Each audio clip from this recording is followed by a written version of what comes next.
Reddit is on strike right now, or I should say the mods who run Reddit are on strike. 95% of Reddits went dark. They basically turned off new posts, or they just went private, basically. Nobody could join, nobody could see the content, I believe is what that means, between Monday and Wednesday. And the reason they're doing this is because Reddit decided it would start charging for its API. So who gets impacted by using the API?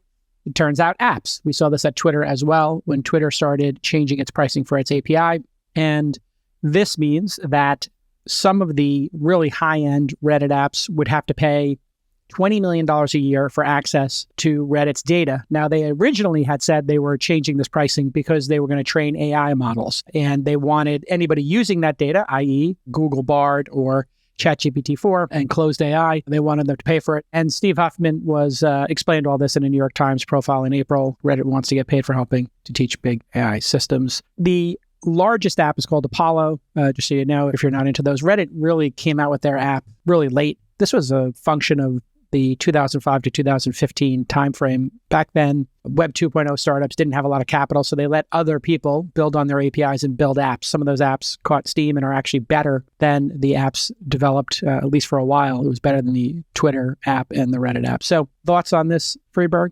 There's a history here is mimicked at both Facebook and Twitter, both of whom had open APIs that provided access to third-party app developers to build tools on top of the platform by accessing either user data or content off of the network, and then making that available via some different product function, some different UI than the native tools allowed. If you'll remember, Facebook started to kill off its API and in the process killed a number of these third-party app developers, the most prominent of which was Zynga.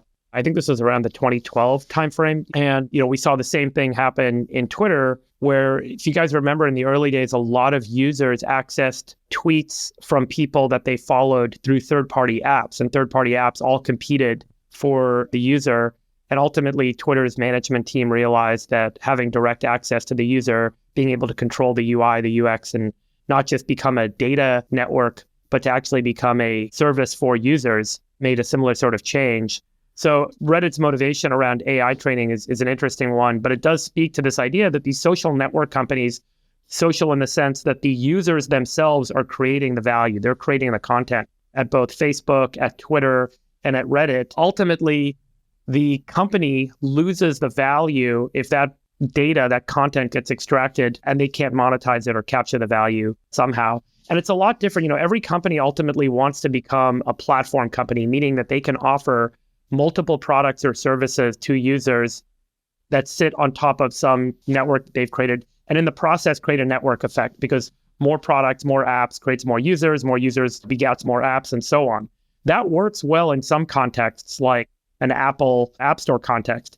But in the context where there is a network unto itself, like Facebook, Twitter, and Reddit, meaning that there is already a user network that is generating value in the form of the content that's being produced and consumed, you don't necessarily gain anything by then building an app network on top of it. And I think that's been one of the kind of key learnings that's repeated itself over and over with Twitter and Facebook. The thing about Reddit, it's always been a community service. If you guys remember, like in 2014, 2015, Ellen Pao stepped down after there was a Reddit revolt. She was the CEO at the time. And she fired an employee at Reddit that ran the Q&A site for Reddit's mods and their users. And the network, the community was super pissed off when this happened, and they all revolted and they were going to shut down the service. And ultimately, Ellen, got removed from her role as CEO when this happened.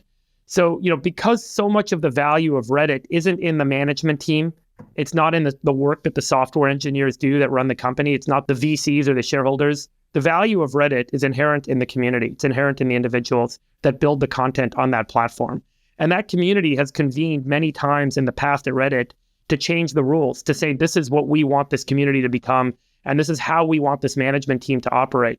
And so it's a really uniquely positioned business. It says a lot about how social networks in this kind of modern era are operating. It really speaks to how much of the value ultimately accrues to the shareholders in a business like this, when the users themselves can step in and unionize and say, hey, you know what, we're not going to allow this much value to be pulled out of the network in this way. We want this to change. So I think it'll have a lasting effect in terms of investing in social network or social media type businesses where the users are generating so much of the value and have the ability to kind of communicate with one another and control where value ultimately falls.